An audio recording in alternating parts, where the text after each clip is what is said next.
Si les menciono la frase juegos que llevaron al límite a sus consolas, quizás podrían pensar en el God of War 2 de PlayStation 2, que hacía que la pantalla de carga tardara 2 minutos y que se calentara tanto que podría ser un asadito. O quizá podrías pensar en el legendario GTA V que, como muchos sabrán, salió primero para PlayStation 3 y Xbox 360 antes que para las demás consolas de la siguiente generación, y aún así se veía espectacular. Y al otro lado tenemos el juego de los changos, que no hay mejor juego, o mejor dicho saga, que realmente opaque tanto en varios aspectos, tanto como en gráficos, en su música y mecánicas, a juegos de su propia consola. Y podría pensar que esto es exagerado. Encima todo esto está comprimido en menos de 4 megabytes. Hermano, un meme en HD mandado por WhatsApp pesa más que el juego y lo máximo que hace es hacer reír por lo mucho por 10 segundos a tu amigo desempleado y con humor roto a las 4 de la mañana. Y quizá dirás, si veo esto, bueno, no es para tanto. Pero es que estás comparándolo con cosas actuales. Estos juegos salieron a mediados de los 90s, para ser más específico, a finales de 1994. Hazte una idea de con qué competía. Muchos de ustedes conocerán Star Fox, y si no, te lo presento. Este juego clásico de la biblioteca de Super Nintendo, el cual es tan legendario que, aunque no lo crean, tenía una secuela incompleta que los fanáticos llevaban pidiendo años y la terminaron soltando con la Super Nintendo Mini. Cuestión, este juego poseía gráficos poligonales en 3D procesados en tiempo real. Era un gran avance tecnológico,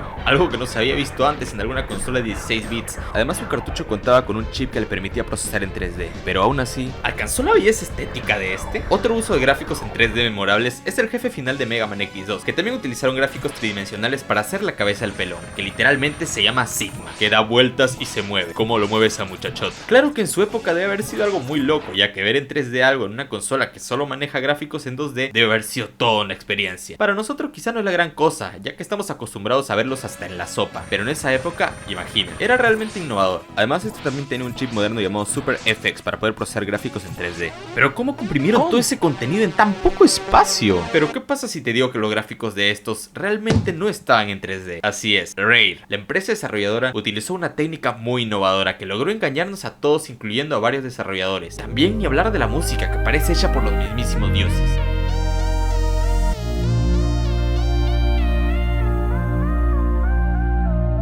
Todo en tan solo 4 megabytes. O bueno, el peso aproximado de los 3 juegos de Super Nintendo. ¿Y crees que esto se logró de la nada? Pues por supuesto que no. Esto tiene un gran lore por detrás. Así que hablaremos del desarrollo, los gráficos, la música y las mecánicas de una de las mejores sagas de juegos jamás creadas en la historia. ¿Estás listo para saber acerca de esto? Pues quédate en este video, cual tema sorprendentemente le ganó a otros juegos como la saga Persona y Ultra Kill en la encuesta que hice en la comunidad de YouTube.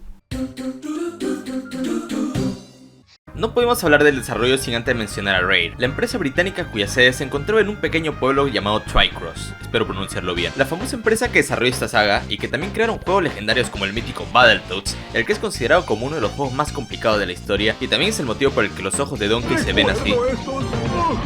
El Banjo-Kazooie, el juego que tenía unas mecánicas brutales para su época y causó revuelo cuando salieron sus protas en Smash Bros, como podrán recordar, que hasta yo me emocioné. El GoldenEye 007, que era un shooter para la Nintendo 64. Escúchenme bien, un shooter para la Nintendo 64 que encima tenía multijugador e innovó al hacer que ya no sea solamente disparar y pam nivel terminado, sino que agregó misiones en los niveles necesarios para pasarlo y una inteligencia artificial para los enemigos mucho más avanzada. Claro que este juego salió después del queridísimo Doom y el Quake y antes que el Half-Life. Mira, Freeman, solamente se me ocurre una idea para librarnos de este monstruo. Tenés que venir a apretar este botón y... Pero esto no evitó que revolucionara el género FPS. Estos fueron uno de los cuantos aportes que hizo, así que se hacen una idea de lo importante que fue, aunque no he mencionado ningún juego actual, ¿verdad? Cualquiera pensaría que la empresa quebró porque ya no suena su nombre por ningún lado, pero descubrí que fueron comprados por Microsoft hace unos años y su último gran proyecto fue el Sea of Thieves, el exitoso juego de los piratas, que nos ha dado clips icónicos para la historia de los videojuegos y de hecho tengo varios amigos que lo siguen jugando de vez en cuando.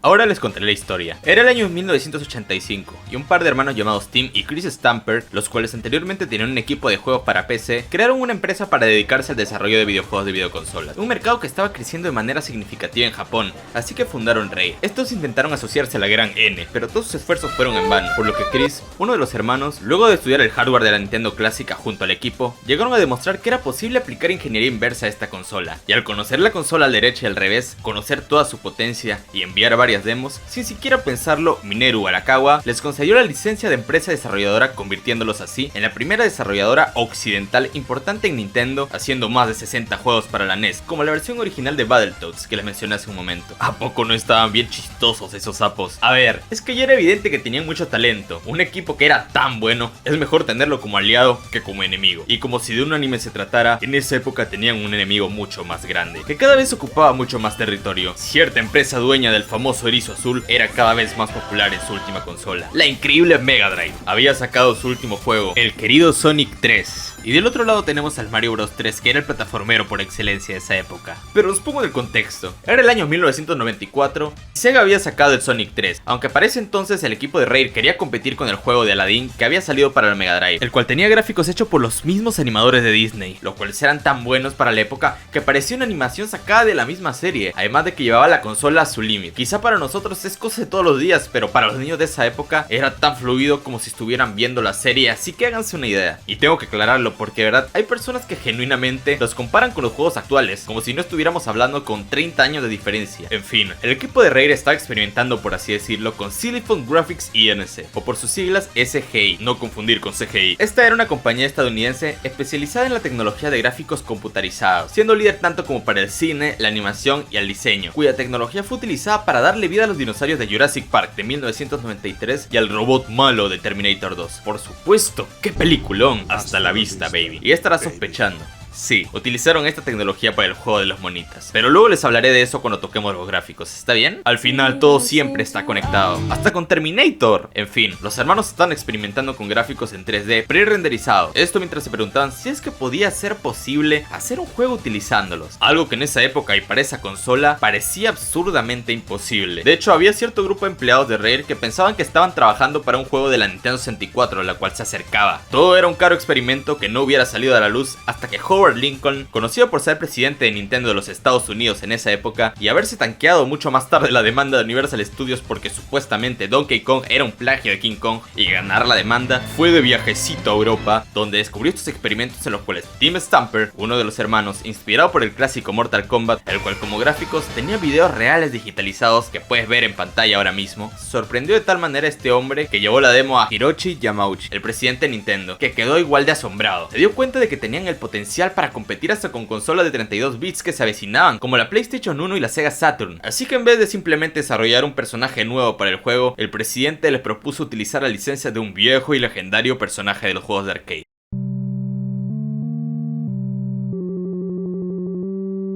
Así es, les concedieron los derechos intelectuales del clásico Donkey Kong del arcade. Sí, sabemos que Nintendo es muy soberano con sus personajes, no por nada existe el meme de demandar niños que se llaman Mario. Así que háganse una idea de lo bueno que debe haber sido el trabajo para poder hacerse con los derechos. Eligieron el personaje de Donkey Kong clásico, juego donde también conocíamos también a Mario y por supuesto Donkey Kong, que originalmente era el villano. Esta elección de personaje no era inteligente solo porque ya era conocido antes, para darle más relevancia en los viejos jugadores y también siendo agradable para los nuevos, sino que ¿ustedes creen que Nintendo permitiría que un personaje emblemático de ellos esté en un juego malo? En esa época, por supuesto que no. Después de todas las pruebas respectivas, se dieron cuenta que podía ser un éxito rotundo. Así que al ver tal potencial, Nintendo adquirió más del 40% del estudio de Rare.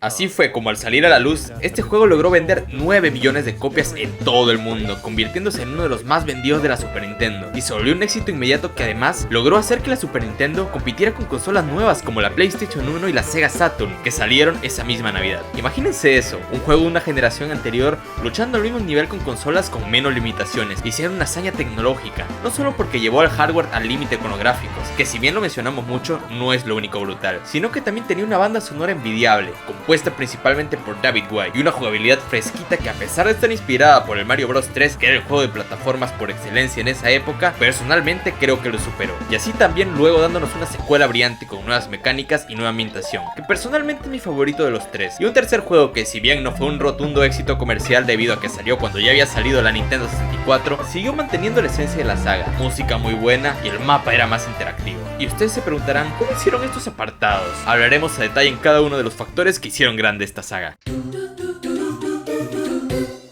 Si pudiera definir los gráficos de este juego en pocas palabras, sería una ilusión. Una que es tan real que a nadie le importa si lo es. Bueno, a excepción de los desarrolladores. Para muchos desarrolladores, la manera de hacer estos gráficos es nombrada como anticuada. Y aunque anticuado puede sonar como una palabra negativa, créeme que no lo era, y menos para esa época. Mientras otros juegos simulaban gráficos reales en 3D, o sea, generados en tiempo real, aunque solían ser poligonales y a duras penas corrían, ya que tenían que reducir el contenido en pantalla para que pueda correr, limitando mucho la jugabilidad y otros detalles, esto ya se veía como el futuro de los videojuegos. Sin embargo, a Rare se le ocurrió una idea que, si bien para algunos no representa un avance tecnológico, sigue siendo una idea brillante. Ellos decidieron usar imágenes pre-renderizadas, es decir, diseñaban los personajes de manera tridimensional en potentísimas computadoras de Silicon Valley, aplicándole ahí las sombras, luces, texturas y la perspectiva. Algo que ahora podría parecer algo que podría hacer cualquier persona desde su misma computadora, como tu amigo el que estudia diseños de videojuegos. Sí, así funciona la tecnología. Ahora está al alcance de todos, pero lo inteligente no fue eso, sino cómo insertaron esos gráficos que son 3D en una consola que las justas podía con el 2D y el 3D recién empezando a funcionar en consolas. Pues aunque parezca sencillo, le tomaron fotos digitales a estos modelos en 3D, teniendo frames cuando estaba de pie, caminando, saltando. De esta manera, aunque el juego técnicamente esté en 2D, esta secuencia de imágenes es suficiente para que el jugador como tú y como yo lo veamos en 3D, siendo esta una consola de tan solo 16 bits. Y este resultado fue tan sorprendente que hasta varios programadores, al ver la demo, pensaron que era un juego para la consola de Nintendo 64 que estaba por salir dentro de poco.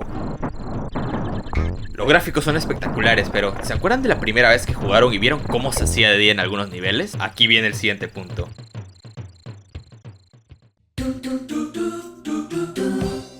¿Qué es unos gráficos buenos sin una buena ambientación? Tenemos animaciones fluidas, una banda sonora atmosférica y niveles llenos de vida para sumergirte por completo en los niveles. Esto marcó un estándar para que los juegos de futuras generaciones no solo busquen mejorar los gráficos, sino crear experiencias inmersivas y además de eso, poner un trasfondo en los distintos juegos que ya mencionaré luego. Este entorno no era solamente visual, sino que también influía en cómo los jugadores navegaban por los niveles, utilizando herramientas de las minas o las fábricas mecánicas. Y como dato curioso, también utilizaron grabaciones de sonidos reales de agua y animales.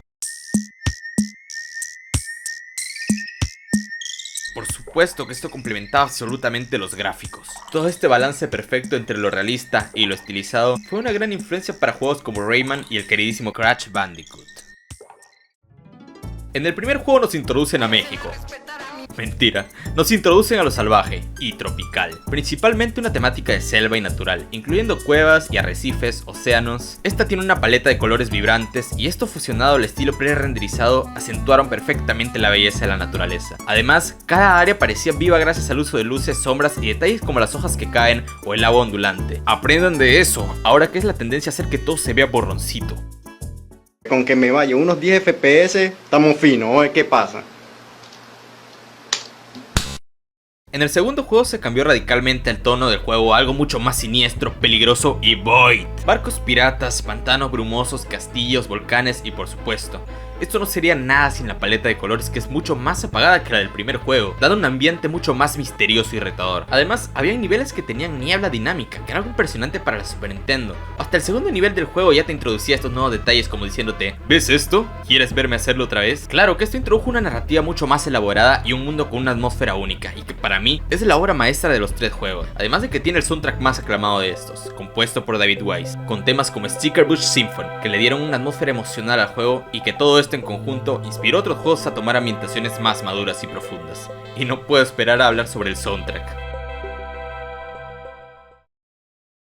El tercer juego nos lleva a un mundo más surreal y rural, con un tono más ligero y variado como ríos, montañas nevadas, cascadas y fábricas abandonadas con ruedas que funcionan a base de castores. Este también posee un toque más caricaturesco a comparación de los juegos anteriores, aunque a pesar de que seguía usando estos gráficos pre-renderizados, para algunos fans resultaban menos memorables a los juegos anteriores, también porque los niveles parecen ser más simples, aunque era lógico que no iba a generar el mismo impacto ya que justo en ese momento estaba el gran competidor. La Nintendo 64 ya estaba en el mercado cuando salió el Mono Burro 3, así que muchos lo pasaron de alto en su momento, pero no quita que sea un buen juego y sorprendentemente, con muchos fans de esta saga con los que he conversado, es su juego favorito. Y vamos, ninguno malo, todos buenos. Aunque no soportaba este mono, lo sentía muy pesado. Ahora, les mencioné que este juego abordaba de manera un poco implícita temas que son más serios, y es que los tres nos sumergen principalmente en temas como la tala de árboles, la contaminación y la industrialización destructiva. Sí, si no te habías dado cuenta de esto, era un comentario, un mensaje en forma de videojuego, como en el primero donde tenemos fábricas peligrosas llenas de petróleo en un mundo que es natural. Un gran contraste siendo la mayoría de estos niveles selváticos, ¿no es así? En el segundo juego tenemos los niveles de pantano llenos de aguas turbias y peligros como cocodrilos radioactivos y basura, además de los niveles de la torre de ácido que refleja los efectos de los residuos industriales en el mundo natural y, por supuesto, un gran contraste con la pureza de los niveles marinos del primer juego. Y el del tercer juego, que tiene el mejor y más explícito detalle de estos tres juegos, el nivel de Ripsaw Rage,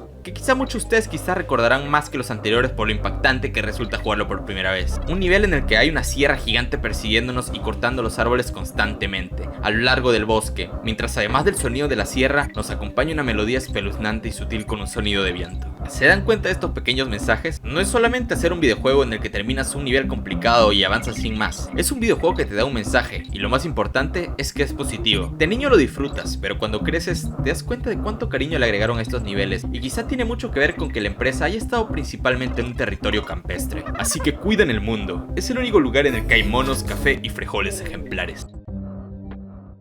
Así que los cambios de clima como la lluvia, el sol y el viento son fascinantes. El diseño artístico de los niveles es hermoso. Pero hay algo que jamás, pero nunca, never de los never, se puede echar de lado cuando se habla de esta saga. Y es porque es de lo mejor que tiene esta saga y seguramente lo has estado esperando. Donkey Kong sin su música sería como un ángel sin alas. Por favor, si han escuchado este refrán con otras palabras, no es mi culpa. La música de este juego debería ser nombrado Patrimonio de la Humanidad. Este fue un trabajo estratosférico, hecho bajo la dirección del legendario David Wise, junto al trabajo de Evelyn y Robin Vinland. Hicieron que el juego no solo tuviera impresionantes gráficos, sino que crearon un estándar emocional, atmosférico y técnico en la historia de las bandas sonoras de los videojuegos. Cada juego de la trilogía tiene música que nunca pasa desapercibida en el mundo de la historia de los videojuegos, ya que además de ser una hazaña técnica, transmite una sensación única que es claro reflejo del ambiente del nivel. En el primer juego tenemos el del primer nivel, el DK Island Swing, que captura perfectamente la esencia de adentrarse a una jungla de una manera muy divertida, con sonidos de aves y un ritmo de batería y bajo bien funk.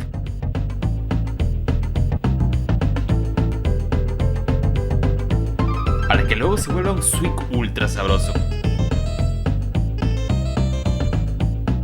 Luego se vuelve más melancólico. También tenemos el inolvidable Aquatic Ambience, como su nombre lo dice. La primera vez que lo escuchas es algo que fácilmente te llena de melancolía, y junto a esa melodía te transporta al fluido del océano. Y es suficiente para que tu alma levite. Este tema tardó semanas en componerse, debido a que había muchas limitaciones de hardware. El mismo creador consideró en abandonar esta canción debido a que era muy complicada, además de que quería que tuviera su efecto de reverb. ¿Esta canción tendrá el pinche reverb o no habrá canción? Pero su perseverancia nos dio una de las canciones más queridas de la historia, y también niveles que la gente recuerda con cariño a diferencia de otros juegos que la gente recuerda porque los niveles de agua suelen ser un maldito infierno.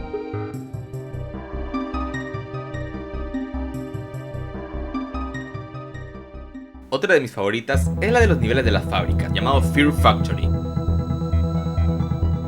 Esta pista, que es principalmente una fusión de techno y sonidos industriales, define absolutamente los niveles mecánicos con un ritmo electrizante.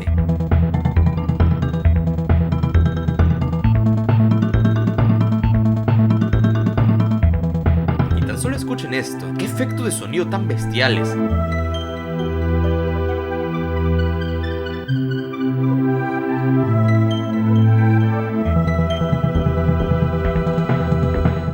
Diciendo que este soundtrack se hizo para una consola del 94.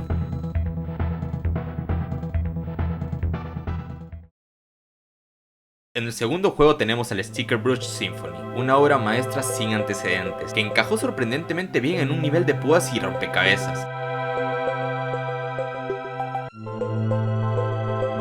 Que dato curioso, esto originalmente iba a ser música para un nivel submarino, lo cual tiene sentido si consideramos su tono relajado y hasta melancólico.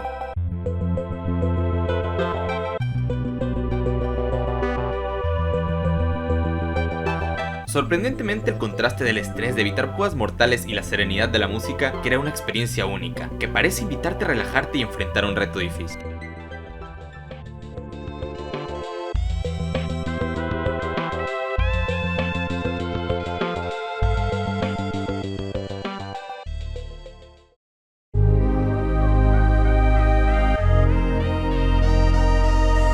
También tenemos al Forest Interlude, una pista que también logra capturar la serenidad y el misterio de bosques encantados. Otra atmósfera envolvente, melodías suaves que tienen el sonido del viento entre las hojas y el rugido de ramas haciéndolo aún más inmersivo.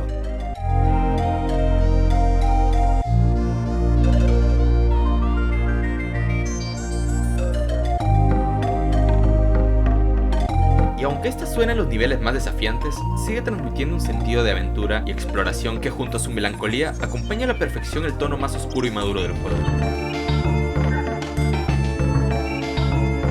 Y quizá estarás pensando, muchos temas atmosféricos, qué aburrido este man.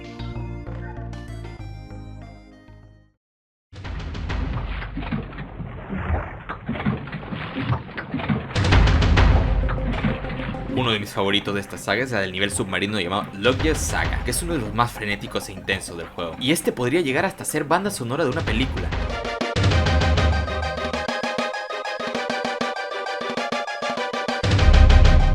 Claro, en el Donkey Kong Country 1 los niveles de agua eran muy tranquilos, y aquí está el contraste.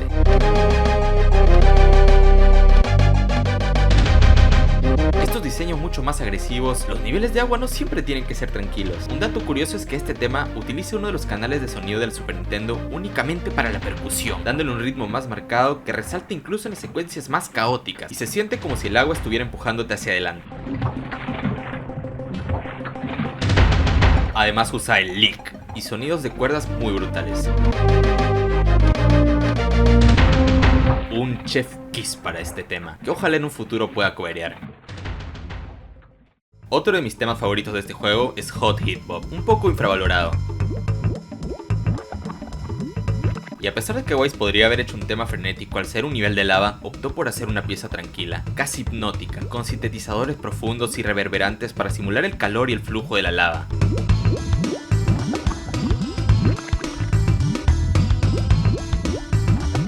Recordándonos aún así que estamos caminando sobre lava ardiente.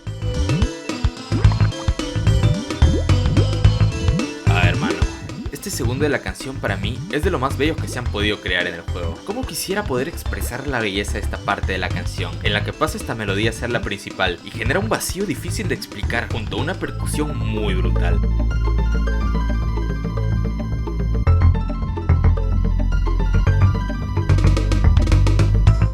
Esta pista sería muy tensa si no fuera porque luego se pone muy wholesome, y me gustaría que fuera mucho más reconocida. Hot Hit Bob deidad, simplemente. Y hay uno más que mencionaré del segundo juego porque me veo en la obligación moral de hacerlo, porque si no me castrarán los que están viendo este video. Y es moral y éticamente obligatorio mencionar esta pista. Quizá uno de los más emblemáticos de este, el Mining Melancholy, el nivel de las minas subterráneas. Una pista con sonidos de martillos hechos con sintetizador para capturar la esencia de un taller o mina en funcionamiento.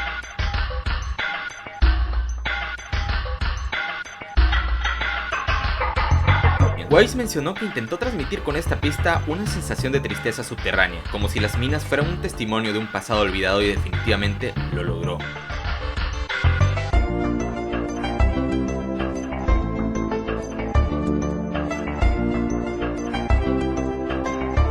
Esa melodía flota como un eco lejano, dándonos una sensación de soledad y grandeza subterránea, y al cambiar al ritmo de sonidos mecánicos a segmentos melódicos que le dan un toque más emocional, es un simple recordatorio de que las minas son un lugar con mucha historia y misterio, y los niveles se sienten como suena esta canción. En Donkey Kong Country 3, las pistas son mucho más misteriosas por algún motivo el cual desconozco, pero resalto otras de mis favoritas como Treetop Tumble.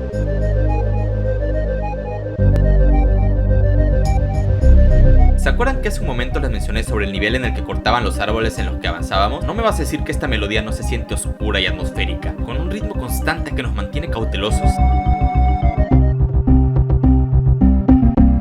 Además de que tiene un sonido de viento que te taladra los oídos y el crujir de las ramas.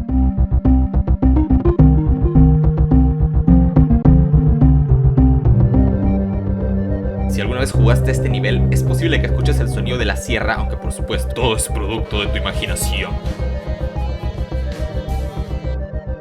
Por último quiero mencionar a Frosty Folix, la música de algunos niveles de hielo de este juego, con unos arreglos minimalistas y efectos de sonido que nos transmite la sensación de frío extremo y la soledad de los paisajes cubiertos de nieve.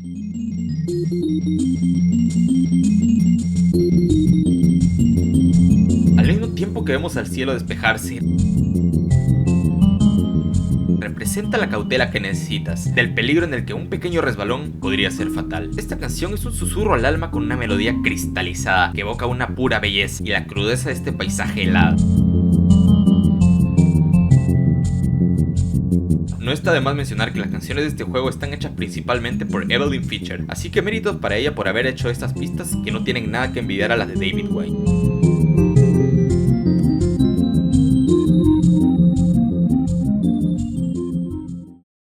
Como habrán notado, la música de este juego está tan bien pensada y además de quedar como un anillo al dedo, es sorprendente pensar que hayan logrado acoplarla a juegos de la Super Nintendo. Y también habrán notado que me parecen fascinantes. Podría hablar de toda la música y el video duraría mucho tiempo porque hay tantas pistas increíbles, pero aún así cuéntame en algún comentario. ¿Cuál pista de esta saga son tus favoritas? ¿Tienes algún recuerdo con alguna? Estamos cerca de terminar el video, así que si te gusta lo que estás viendo, te recomiendo suscribirte en el botón de aquí abajo y dejar un like, te lo agradeceré mucho y seguiré subiendo videos como este.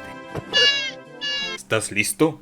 Si pudiera dividir al juego como si fueran las partes de un ser humano, lo separaría en el alma, que vendría a ser la música, la cual le da emociones al juego y que transmiten lo que las gráficas y mecánicas solas no podrían evocar. El corazón serían los gráficos, ya que su estilo es lo que hace que el juego se sienta vivo y atractivo, como un mundo en miniatura que está lleno de vida y el motivo por el que el juego estableció una conexión poderosa con los jugadores. Y la ambientación sería su espíritu, la conexión que une todos los demás elementos y hacer que no sea una simple decoración, sino que tengan un propósito y un lugar que hace que Donkey Kong sea Donkey Kong. Todo esto es importante, pero ¿qué es lo que le hace falta para sobrevivir?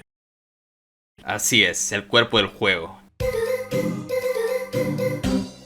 Las mecánicas, la estructura que lo sostiene todo y que sin esta todo lo demás se derrumbaría. Si fuera un juego aburrido, con mecánicas complicadas o repetitivas, todo esto no tendría ningún sentido. En los juegos tenemos personajes con distintas habilidades, por supuesto. Mencioné que el juego plataformero por excelencia en esa época era el Mario Bros 3. Querían hacer que el personaje pudiera resistir 2 golpes, al igual que en Mario Bros cuando tiene el honguito, pero obviamente eso sería repetitivo, hasta contaría como un plagio. Así que se les ocurrió la idea de usar 2 personajes, los cuales puedes turnar para aprovechar sus ventajas, como por ejemplo Donkey Kong, con el que a pesar de ser más lento puedes derrotar a enemigos más grandes o golpear el suelo para encontrar objetos secretos.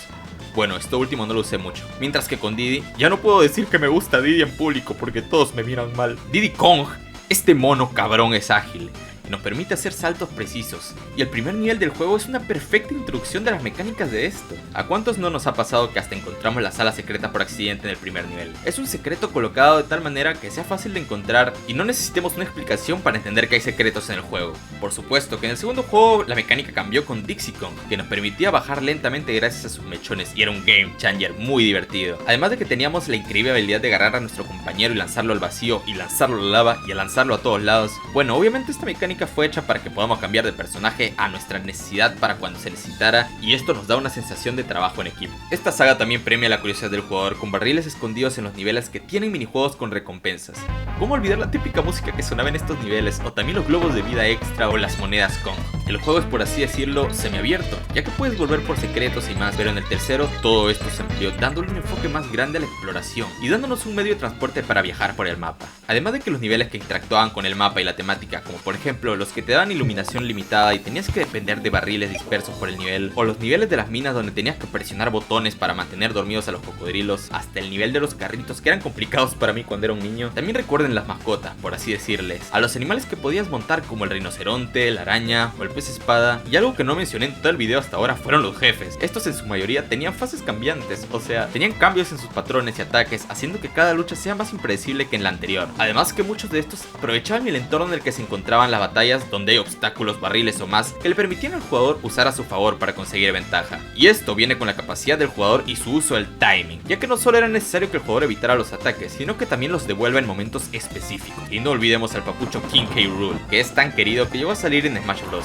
Y también es uno de los personajes favoritos de la franquicia. Todas estas mecánicas, que no son ni el 30% de lo que estos juegos aportaron, fueron un desafío técnico impresionante para el reír. Por todas estas cosas, la saga Donkey Kong Country es un hito monumental en la historia de los videojuegos, no solo por sus innovaciones gráficas, sino también por su enfoque que combinó la creatividad, los desafíos de programación y una profunda comprensión de darles una experiencia inolvidable a los jugadores. En una época en la que las capacidades de hardware eran limitadas, Rare logró hacer tal proeza técnica como la de usar gráficos prerenderizados que marcaron un antes y un después en la industria. Y no solo comprimió imágenes 3D en una consola de 16 bits, sino que también lo hizo a un nivel de detalle impresionante, en lugar de solo limitarse con los estándares de la época. Rare exploró, por así decirlo, una nueva dimensión que dejó una marca indeleble en la historia de los videojuegos. Y esta marca que dejó en la historia no es leve, ya que no es solo recordada por sus gráficos bestiales, sino que también por su jugabilidad exquisita, su diseño de niveles tan bien pensados y una banda sonora inconfundible. Y si han pasado como 30 años de su lanzamiento y seguimos hablando de esta, no desaparecerá ni en 100 años ni en 1000 posiblemente. Los videojuegos nuevos deberían tomar nota de Rare en muchos aspectos. Les mencioné que este juego salió cuando ya estaba por salir la Nintendo 64 y aún así la rompió a nivel técnico, pero hay un debate muy controversial actualmente. ¿Ya hemos llegado al límite técnico de las consolas? Y si no es así, ¿para qué crean nuevas consolas si aún no se ha llegado a utilizar ni el 50% de la potencia de la consola anterior? Si se ponen a pensar, el salto de la PlayStation 2 a la PlayStation 3 fue muy notorio, de igual manera de la PlayStation 3 a la 4, pero ¿qué pasó con esta última generación? ¿No resulta un poco absurdo que tengan que producir una nueva consola para correr un juego el cual correría en la consola predecesora sin ningún problema? Ojo, que ya sé que un juego no necesita romper las características técnicas para ser bueno, los juegos indie son una gran muestra de ello, pero Donkey Kong Country se hizo para una consola que teóricamente no debería haber permitido que un juego así se ejecute, y aún existiendo para el momento la Nintendo 64 salió a la venta el Donkey Kong Country 3. Entiendo que esto no es culpa de las consolas, pero quizás las desarrolladoras ya no están aprovechando estos recursos, y se está desperdiciando mucho que podría ser absolutamente innovador y disruptivo para nuestra época, que tan solo agregarle vellos en el rostro a un personaje o agregarle un update en primera persona. Se necesitan estudios creativos y atrevidos como Rare. Y si es más complicado hacerlo en la actualidad, aunque estas compañías tienen mucho más presupuesto, ¿no? Iría muy bien con ese dicho de que a menores recursos se las ingenian más para poder hacer algo bueno, ¿no es así? Así es, el arte de lograr hacer más con menos. No como ahora que te quieren sorprender como en ese capítulo de Epi el Bárbaro, en el que hace un megáfono con la ayuda de una cuerda, una ardilla y un megáfono. Pues algo así es como se siente cuando hacen un juego nuevo para la nueva generación, que finalmente se ve como un juego de nueva generación cuando la nueva generación ya empezó hace años. Esto es algo que deja reír para pensar. ¿Qué es lo que se podría hacer actualmente si se siguiera con esa vieja filosofía en la calidad de los videojuegos? Pero yo tengo mucha fe en el futuro. La historia siempre se repite, y en algún momento habrá alguna pequeña o quizá gigante empresa desarrolladora que hará algún juego que vuelva a revolucionar todo, y el cariño que le pondrá a su juego será recordado al igual que ustedes viendo este video. Yo sinceramente espero que fuera de agregar a los personajes al Smash Bros, saquen un remake a los 3 juegos al igual que el Crash Bandicoot. ¿Se lo imaginan? Volver a jugar estos niveles con un motor gráfico actual o quizá un multijugador cooperativo que no sea basado en turnos y que no conste en darle una nalgada a tu amigo para darle el pase. Este video fue como un homenaje a lo que fue uno de los juegos que más me acompañaron en la infancia, y su gran inmersión me permitió ignorar problemas que me podrían haber afectado en gran medida de pequeño. Llegar a la escuela y pasar horas intentando pasar el nivel de los cañones y la hiedra, o reiniciar el nivel cada vez que salía el game over en los distintos juegos porque me daban miedo los dibujos que salían.